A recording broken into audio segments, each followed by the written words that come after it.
Bismillahirrahmanirrahim. Bismillahirrahmanirrahim. Assalamualaikum warahmatullahi wabarakatuh. Alhamdulillahirabbil alamin. Alhamdulillahilladzi nahmaduhu wa nasta'inuhu wa nastaghfiruh wa na'udzu billahi min shururi anfusina wa min sayyiati a'malina. May yahdihillahu fala mudhillalah wa may yudlilhu fala hadiyalah. Asyhadu an la ilaha illallah wa asyhadu anna Muhammadan abduhu wa rasuluh la nabiyya ba'dah. Allahumma shalli wa sallim ala Muhammad wa ala alihi washabihi ajmain, amma ba'du.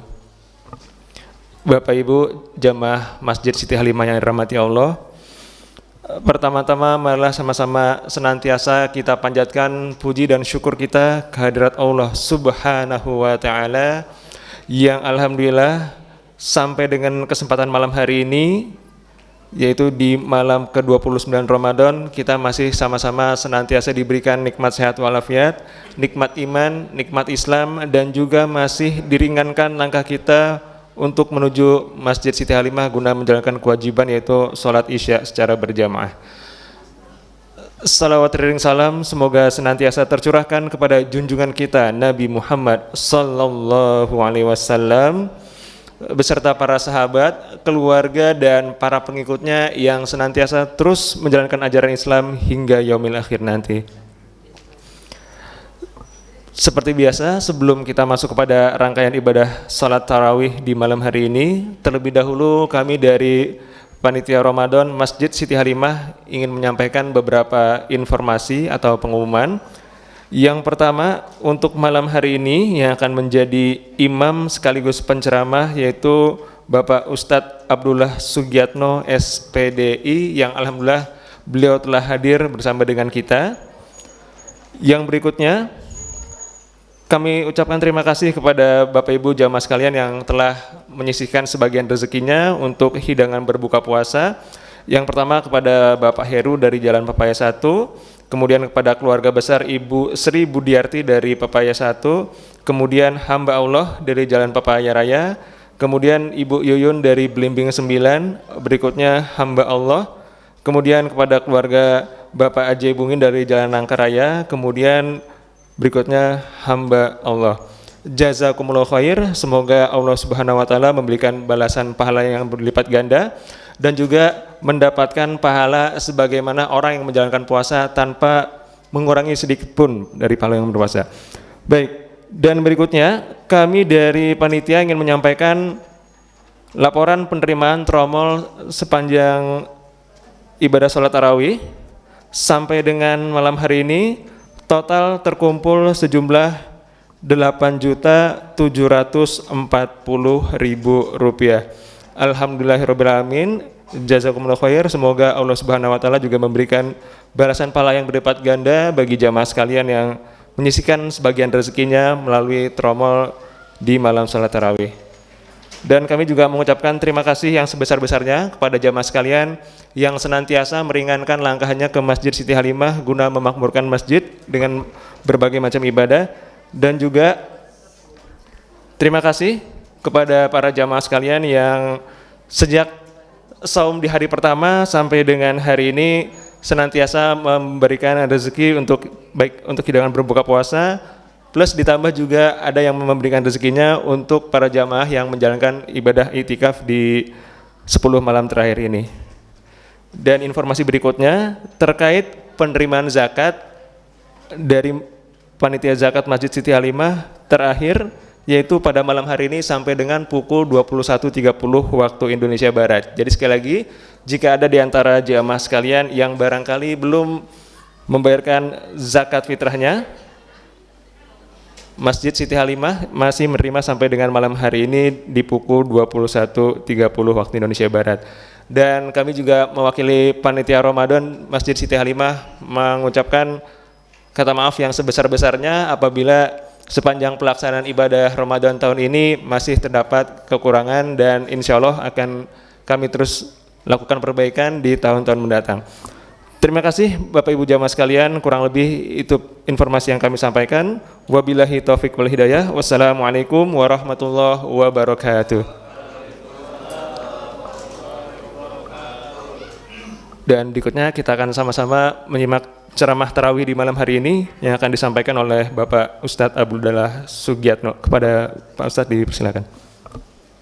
Bismillahirrahmanirrahim. Yang saya hormati Ketua DKM beserta jajaran para pengurus, para hujat, para alim ulama, serta tokoh masyarakat.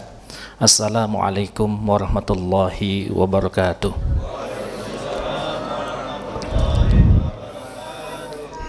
Innal hamdalillah nahmaduhu wa nasta'inuhu wa nastaghfiruh wa na'udzubillahi min sururi anfusina wa min sayyiati a'malina ma yahdillahu fala mudhillalah wa may yudlilhu fala hadiyalah. Asyhadu an la ilaha illallah wahdahu la syarikalah wa asyhadu anna Muhammadan abduhu wa rasuluhu la nabiyya ba'dah. Segala puji bagi Allah yang senantiasa kita minta ampun kepadanya. Segala puji bagi Allah yang senantiasa kita minta tolong kepadanya. Segala puji bagi Allah yang senantiasa kita berlindung padanya dari buruknya amal perbuatan kita dan dari buruknya sifat-sifat dasar yang kita miliki. Maka barang siapa telah diberi petunjuk oleh Allah, tidak ada satu kekuatan pun yang mampu menyesatkannya. Dan barang siapa telah disesatkan oleh Allah, tidak ada satu kekuatan pun yang mampu memberinya petunjuk. Salawat serta salam tidak lupa kita panjatkan kehadirat Allah Subhanahu wa ta'ala, agar Allah limpahkan pada baginda Nabi besar Muhammad sallallahu alaihi wasallam beserta keluarganya, beserta para sahabatnya yang kita kenal dengan generasi tabi'in, dan generasi pengikut sahabat yang kita kenal dengan generasi tabi'in, sampai generasi kita dan anak cucu kita yang senantiasa berpegang teguh pada nilai-nilai dakwah dan nilai-nilai keislaman. Pada kesempatan ini izinkan saya membawakan materi terkait tentang obat bagi kerinduan bulan Ramadan. Tidak terasa kita akan ditinggalkan oleh bulan Ramadan, bulan yang siangnya mulia, malamnya pun mulia, bulan penuh rahmat, bulan penuh ampunan. Sedih, memang sebaiknya kita bersedih, karena tahun depan tidak ada jaminan kita masih diberikan kesempatan. Tidak mustahil ada di antara kita yang tahun ini berpuasa Ramadan, di tahun depan mungkin kita sudah tidak bertemu lagi, yaitu sudah dipanggil oleh Allah. Ataupun bisa jadi faktor kesehatan yang menyebabkan salah satu di antara kita tidak bisa berkumpul lagi di bulan Ramadan tahun depan. Kesedihan ini tidak hanya dirasakan oleh kita, oleh alam semesta. Kalau di kota nggak terasa, di kampung-kampung itu terasa sekali. Ayam-ayam itu mendengar lantunan ayat Quran, tapi sebentar lagi lantunan ayat Quran itu akan pergi. Masjid ini pun sebentar lagi akan sepi kembali, tidak seramai ini lagi. Kita seharusnya bersedih dan kalau perlu menangis. Kalau nggak menangis, kita introspeksi diri, berarti betapa kasarnya hati kita, betapa kerasnya hati kita. Bahkan saya dinasihatin, kalau kamu nggak bisa menangis, nangislah. Kenapa kamu nggak bisa menangis? Untuk hal itu, maka saya coba membawakan materi tentang obat kerinduan bagi bulan Ramadan. Di bulan Ramadan ada beberapa aktivitas ibadah yang bisa sebenarnya kita lakukan di luar Ramadan. Yang pertama adalah saum atau puasa. Puasa Ramadan di bulan Ramadan, man shoma ramadhana imanan wa ihtisaban ghufirallahu ma taqaddama min dhanbi. Barang siapa berpuasa di bulan Ramadan dengan penuh keimanan dan mengharapkan ridha Allah, akan diampuni dosa-dosanya yang telah lalu. Ada hadis yang cukup mengembirakan, kalau bulan Ramadan puasanya di 11 bulan berikutnya kita ganti dengan bisa puasa Senin Kamis, bisa puasa Daud sehari puasa, sehari tidak puasa, atau bisa ayamul bid setiap bulan tengah hari 13, 14, 15 itu kita puasa. Imbalannya pun Masya Allah sama, karena hadis ini nggak mengatakan khusus untuk Ramadan. farhatan lisaim, 2 kegembiraan bagi orang berpuasa. Artinya puasa Ramadan dan puasa Senin Kamis gitu. Pertama adalah inda fitrihi, ketika dia berbuka dia senang. Kemudian inda liqa'i rabbih, ketika bertemu dengan Tuhannya. Dari hadis ini kita simpulkan bahwa di alam akhirat nanti tempat cuman ada 2, surga dan neraka. Yang bisa bertemu dengan Tuhannya itu hanya penduduk surga. Itu sebenarnya ngasih info orang yang suka puasa, mau puasa Ramadan, mau puasa Senin Kamis, itu akan dimasukkan oleh Allah ke dalam surganya. Bahkan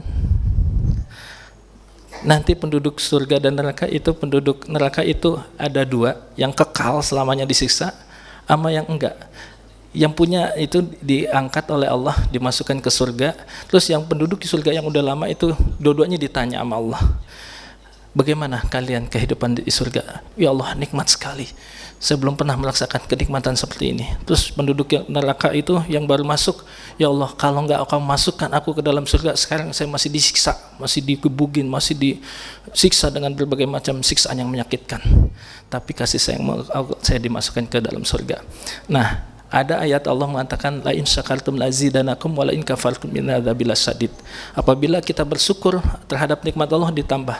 Lalu Allah kasih informasi, mau enggak kalian aku beri tambahan nikmat? Apa itu ya Allah?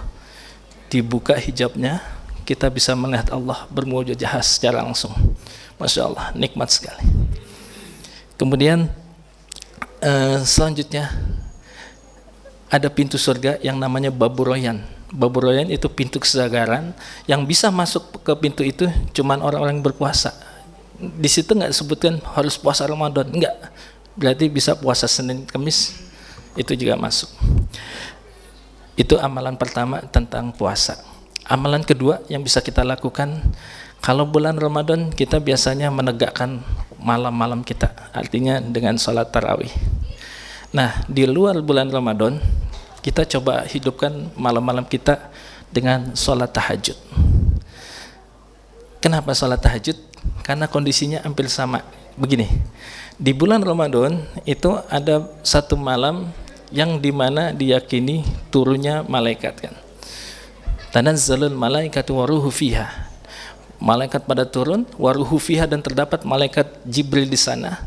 Nah, ada hadis yang mengatakan, riwayat Bukhari bilangnya begini, yanzilu rabbuna ila samai dunya hina yabqa sulusul akhir falyakul hal min da'in fa'astajib lahu, hal min sa'ilin fa'atiyahu, hal min mustaghfirin fa'ghfir lahu. Jadi peristiwa turunnya malaikat Allah dari arsy, dari kerajaan Allah, ila samai dunya, ke langit dunia, itu terjadi sesungguhnya setiap malam.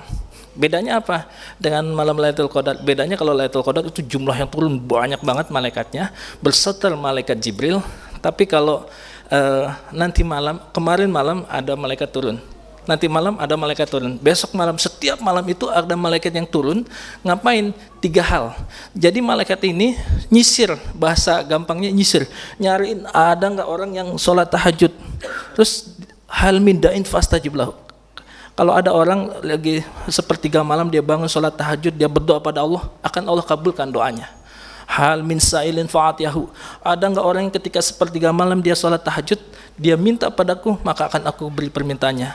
Hal min mustaghfirin fa'ghfir lahu. Ada enggak orang ketika sepertiga malam dia minta ampun padaku, akan aku ampuni dosa-dosanya.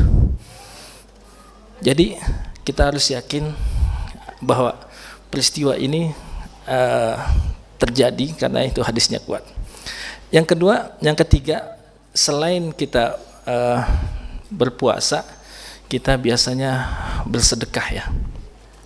Sedekah kayak tadi barusan kita dengar ada yang memberi takjil. Nah, memberi takjil itu bagus sekali. Terkait masalah sedekah, ya saya pernah sampaikan di sini. Sedekah, kalau mau sedekah itu ada nasihat bagus, jadikan harta di tangan, jangan di hati. Ketika harta masih di tangan, kita baru menerima gaji, terus ada orang minta, terus kita akan berpikir bahwa ini orang kalau satu keluarga nggak saya kasih, bisa-bisa kelaparan. Kalau di rumah saya masih punya beras, di rekening saya masih punya tabungan, maka kita dengan ikhlas ngasih ke orang tersebut. Tapi kalau harta udah di hati, itu susah. Umpamanya akan timbul pikiran, ide-ide saya, yang capek saya, yang keringetan saya dapat duit atau orang minta, urusan apaan ini orang, itu akan berat. Atau saya pernah sampaikan juga di sini bahwa salah satu kita beritiba atau mencontoh Rasulullah dan para sahabatnya. Rasulullah pernah menganjurkan para sahabatnya untuk bersedekah ketika menjelang perang Tabuk. Jadi perang Tabuk adalah peperangan Rasulullah yang terakhir. Ya, setelah mengikuti perang Tabuk beliau wafat. Perang Tabuk adalah peperangan antara tentara Romawi yang jumlahnya nggak seimbang, 1 juta orang pasukan terlatih dengan melawan 300.000 kaum muslimin yang campuran, bukan semuanya tentara, ada pedagang, petani, tukang bangunan juga ikut perang. Nah, kemudian ya prinsipnya saya pernah ceritakan di sini. Prinsip umat Islam adalah pantang nyari musuh, ketemu musuh nggak akan lari. Ente jual aneh borong gitu. Jadi umat Islam nggak takut. Nah, saat itu Rasulullah menganjurkan pada sahabatnya untuk bersedekah. Nah, ada yang 2,5% hartanya disedekahkan, kemudian ada yang 50%. 50% adalah Sayyidina Umar bin Khattab datang dengan 50% hartanya. Ya Rasulullah, setengah harta saya untuk kepentingan Islam. Rasulullah berterima kasih, kemudian tersenyum. Terus ada yang 100% hartanya, yaitu Abu Bakar. Ya Rasulullah, seluruh harta saya untuk kepentingan Islam. Lalu ditanya, ini benar Abu Bakar semuanya? Ya, semuanya. Lalu untuk anak istrimu apa? Cukup Allah dan Rasulnya. Jadi jawabannya gitu, cukup Allah dan Rasulnya. Kalau Sayyidina Utsman, saya pernah cerita juga di sini, beliau nggak tanggung-tanggung, beliau menyedekahkan 300 onta. Satu onta kurang lebih antara 70 juta ya, kali 300. Terus disertai dengan tali ikat yang dari kulit yang mahal, yang kanan kirinya itu berisi bahan makanan untuk pasukan. Itu berapa miliar? Nggak sampai di situ. Jadi Sayyidina Utsman itu menyedekahkan 1.000 dinar emas. 1 dinar emas sekitar 4,5 juta atau 5 juta dikali 1.000. Itu kan bisa triliunan. Tapi kalau kita mastata'tum artinya sesuai kemampuan. Nah, ini banyak ibu-ibu, saya senang. Saya ingatkan, jadi kalau kita ngaji sama Agim, usahakan kita kalau di rumah bikin kenceleng. Kenceleng itu kaleng dibolongin, setiap habis sholat subuh kita masukin, mau 500 rupiah atau 1.000 rupiah. Nah, ketika kita udah masukin, itu kita yakin itu udah bukan punya kita. Sepepet-pepet apapun jangan dideketin, ntar dilirik, deketin, dikorek-korek, ya percuma juga. Jadi percuma juga. Jadi jangan dideketin. Kalau udah masukin, ya udah kurelakan dikau pergi gitu. Nah, kalau dideketin ya, karena setiap pagi Bu ada 2 malaikat. Malaikat pertama bilang, ya Allah lapangkan orang yang pagi ini udah sedekah. Malaikat kedua bilang, ya Allah tahan orang yang pagi ini belum sedekah rezekinya.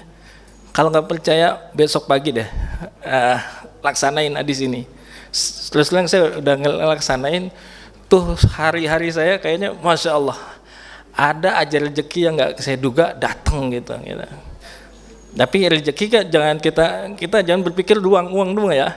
Jadi kalau rezeki itu kan kesehatan, peluang gitu. Peluang berkarir atau maupun itu termasuk rezeki. Kemudian di bulan Ramadan kita juga kan rajin ya baca Quran. Kadang ada target, wah saya 1 bulan ini saya harus khatam. Wah, nah itu bagus. Karena kalau kita baca Quran di luar bulan Ramadan, fadilah atau keutamanya pun sama. Kalau untuk al-mahiru yang mahir dalam membaca Quran, ketika kita baca Quran itu ada malaikat yang datang turun deketin kita, dengerin bacaan kita. Pernah kejadian di masa Rasulullah SAW, seorang sahabat pergi sama anaknya naik kuda ke masjid. Masjid, bahasa masjid nggak semewah ini ya, ada AC-nya. Masjid zaman Rasulullah itu sederhana banget, bata setengah lagi gedek gitu ya, maksudnya bahan tipis. Kemudian atapnya pun dari pelepah kurma, lampunya pun dari lampu teplok yang dinyalahin. Nah, ketika dia baca Quran, itu ada seberkas cahaya, ada segumpal awan deketin dia. Yang bisa melihat makhluk gaib itu adalah binatang. Nah, kuda itu langsung meringkuk ketakutan, berisik banget. Nah, karena khawatir anaknya yang lagi tidur terbangun, dihentikan. Shadaqallahul azim. Besok pagi subuh saya mau tanya ada apaan ini. Akhirnya setelah sholat subuh dia bertanya, ya Rasulullah, semalam saya baca surat kaza wa kaza. Terus ada segumpal awan deketin saya. Terus kuda meringkik ketakutan. Itu apa sih Rasulullah? Rasulullah mengatakan itu adalah sakinah atau malaikat yang ikut dengerin bacaan kamu. Kalau kita baca Quran lancar, mungkin nggak kayak zaman Rasulullah gitu, kita kabur kali. Wah. Tapi kok hati kita adem, terus sekeliling kita wangi, terus kayak ada yang ngipasin, terus rumah tangga kita jadi enak, adem, jangan nggak pernah berantem suami istri. Itu kalau rumah dibacain Quran, masya Allah, suasana itu malaikat datang ke rumah itu. Nah, kalau kita baca Quran yang nggak lancar, itu dapat 2 pahala. Pahala pertama adalah pahala membaca Quran. Jadi disebutkan dalam hadis, la aqul alif lamun harfun walakin alifun harfun wala mimun harfun. Tidaklah aku mengatakan alif lam mim itu 1 huruf. Jadi baginda Rasulullah mengatakan pahala membaca Quran tidak dihitung per ayat. Alif lam mim itu kan 1 ayat, tapi dihitung per huruf. Alif 1 huruf, lam 1 huruf, mim 1 huruf. Jadi setiap 1 huruf dikalikan dengan 10 kebaikan. Kita baca Bismillahirrahmanirrahim, itu kurang lebih 210 kebaikan. Masya Allah. Ini berlaku bagi yang lancar sama yang enggak. Nah, untuk yang enggak lancar, kenapa disebut dapat 2 pahala? Pahala kedua adalah kesulitan dia. Saqahu itu artinya kesulitan dia itu dihargai oleh Allah. Wah, ini orang walaupun lidahnya udah tua atau kaku gitu, tapi dia tetap berusaha, itu dapat nilainya bagus banget. Kemudian dalam konsep Islam, kalau kita punya niat baik, itu udah dapat 1 nilai. Niat itu dilaksanakan, dapat lagi. Nah, kita punya niat, saya pengen baca Quran, itu udah dapat niat. Benar-benar baca Quran, dikasih lagi. Nah, kalau kita punya niat jahat, itu nggak dicatat sama Allah, bentuk kasih sayang Allah. Kalau kita melakukan kejahatan, itu juga dicatatnya cuma 1.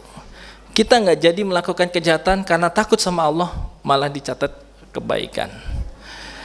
Kemudian amalan terakhir yang ketika kita adalah